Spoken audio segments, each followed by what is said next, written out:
everyone. Welcome to Tree Leaf. There was one of those stories in the news, a horror. It seems that a day can't go by without there being some shocking story, but some are just terrible, just unfathomable. Evil. In this case, I'm talking about a kidnapping of a young girl, age 11, snatched in broad daylight from in front of her family. The only, I suppose, positive part of the story is that she was found alive as a grown woman. I believe, was it 19 years later? She had been held as a slave by some perverted mind. It's evil. Buddhism does recognize evil. Now, we might not speak of a devil who's outside us, though some forms of Buddhism do paint that image of an evil force in the world. But certainly there is evil here and here in the human heart, and this is such a case. What could drive a person to do that to another fellow being? It's unfathomable.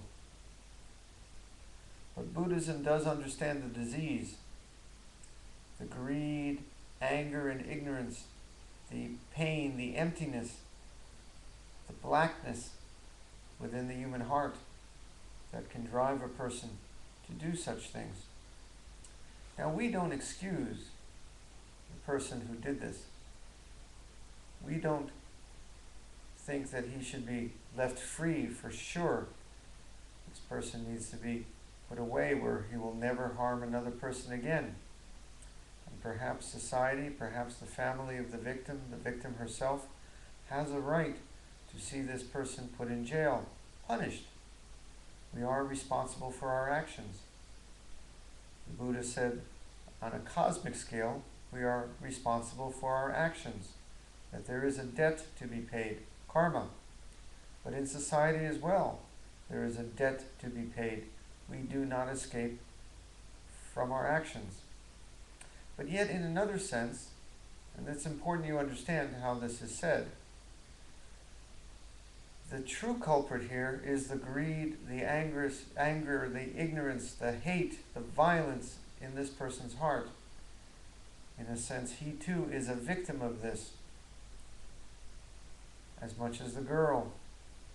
When we cure the disease of anger and ignorance and hate, there will be no such crimes.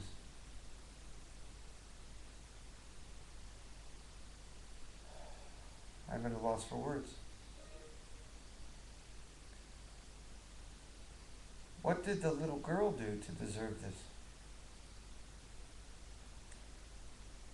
There are no easy answers. Traditional Buddhism sometimes again speaks of karma.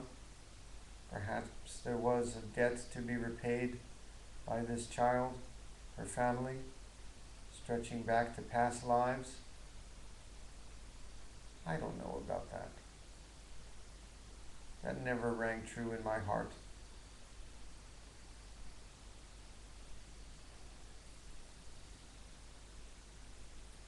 Perhaps it's so.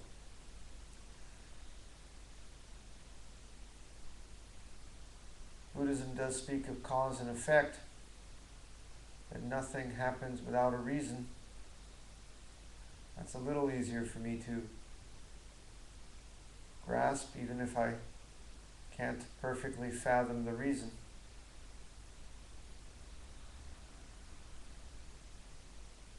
God works in mysterious ways. This universe is very, not according to the way the human heart would wish, and we have to recognize that. The easiest way I've ever come to grips with seeing some story like this is as a garden, nature. This world in which we live is a garden. And there are flowers that are beautiful, and there are weeds. And the weeds grow wild, though we despise them. And though we try to nurture the flowers and pluck the weeds, still there are those weeds, some of them terrible, as in this case. And we have to accept it, that this earth in which we live is wild.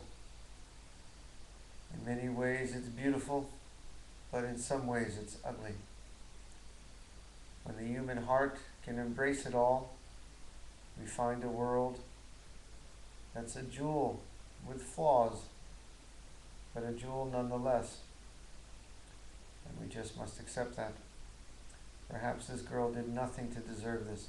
Perhaps she was just in the wrong place at the wrong time.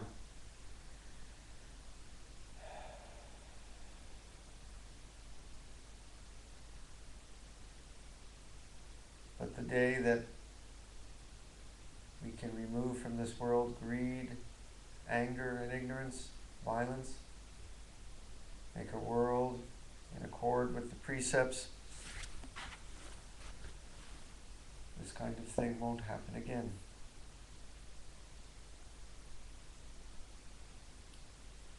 I hope that little girl, now a grown woman, can find peace for the rest of her life.